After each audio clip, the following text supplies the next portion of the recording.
Hello दोस्तों। आज हम पढ़ने वाले हैं कैरेक्टरिस्टिक्स ऑफ गुड फ्यूल। ठीक है, तो पिछली वीडियो में हम लोगों ने फ्यूल के बारे में पढ़ा था कि anything which any substance which burn to produce heat and light is known as fuel. ठीक है, तो आज हम पढ़ने वाले हैं गुड फ्यूल के बारे में। तो दोस्तों, फ्यूल को हम गुड क्यों कहें?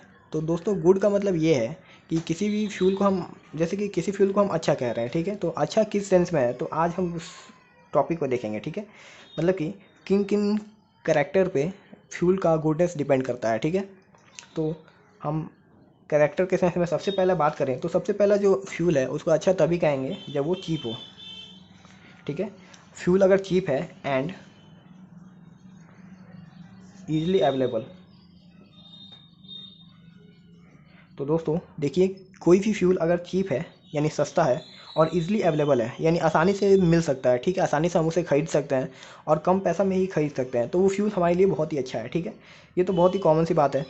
किसी भी चीज़ को अगर हमें ख़रीदना हो तो हम चाहते हैं कि वो हमारे घर के नज़दीक मिल जाए, आसानी से मिल जाए, हमें उसके लिए ज़्यादा दूर ना जाना पड़े और सस्ता में मिल जाए। ठीक है, तो ये एक पॉइंट है गुडनेस ऑफ फ्यूल के लिए। ठीक है, सेकेंड पॉइंट अगर हम देखें तो सेकेंड पॉइंट हम जैसे कि अगर हम पिछले वीडियो में हम लोगों ने इग्निशन टेम्परेचर के बारे में पढ़ा था, तो दोस्तों सॉरी कैलोरीफिक वैल्यू के बारे में। ठीक है, तो दोस्तों जो फ्यूल की जो कैलोरीफिक वैल्यू है,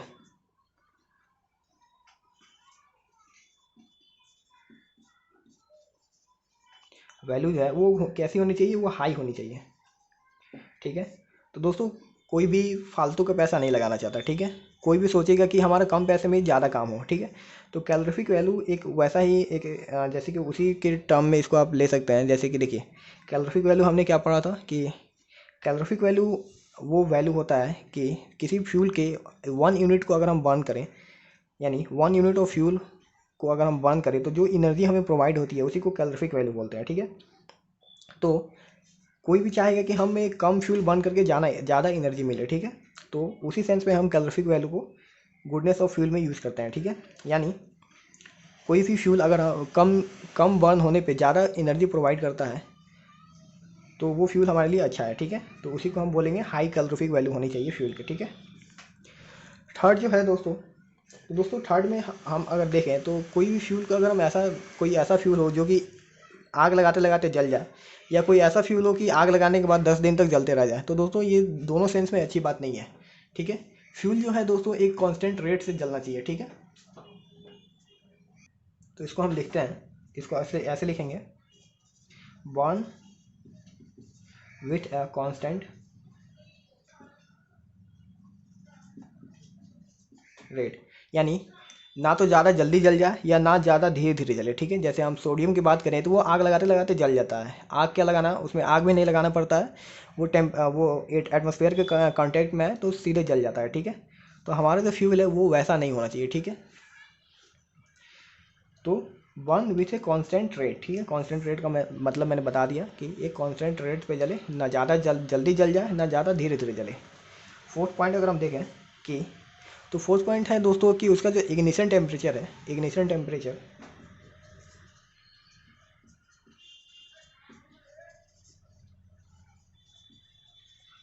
ignition temperature should be greater than room temperature.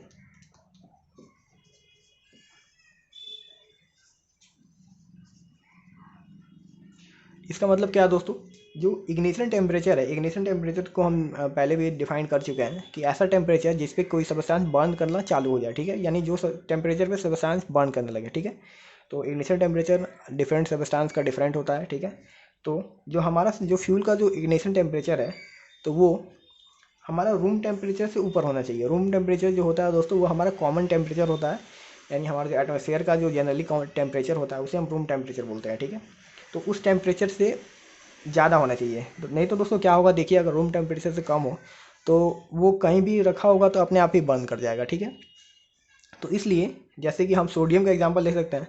Sodium को दोस्तों हम लोग केरोसिन ऑयल में रखते हैं। ठीक है, तो केरोसिन ऑयल में रखने का मतलब उसका सेंस यही है क्योंकि उसे रूम टेम्परेचर से कम रखना है। ठीक है, मतलब कि उसका जो टेम्परेचर है वो रूम टेम्परेचर से डाउन करके रखना पड़ता है, इसीलिए हम उसे क्या चीज़ में रखते हैं, सोडियम सॉरी केरोसिन में रखते हैं। ठीक है, अगर हम उसे ऐसे ही इन्वायरमेंट में छोड़ दें तो वो 1 सेकंड में ही बर्न कर जाएगा, ठीक है।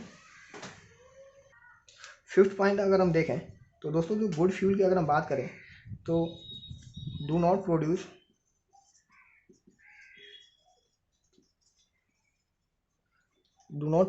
Other harmful gases. मतलब कि दोस्तों जो हमारा फ्यूल है वो हार्मफुल गैसेस मतलब कि जानलेवा गैसेस प्रोड्यूस ना करें, या करें तो बहुत ही कम करें, रेयर अमाउंट में करें, ठीक है।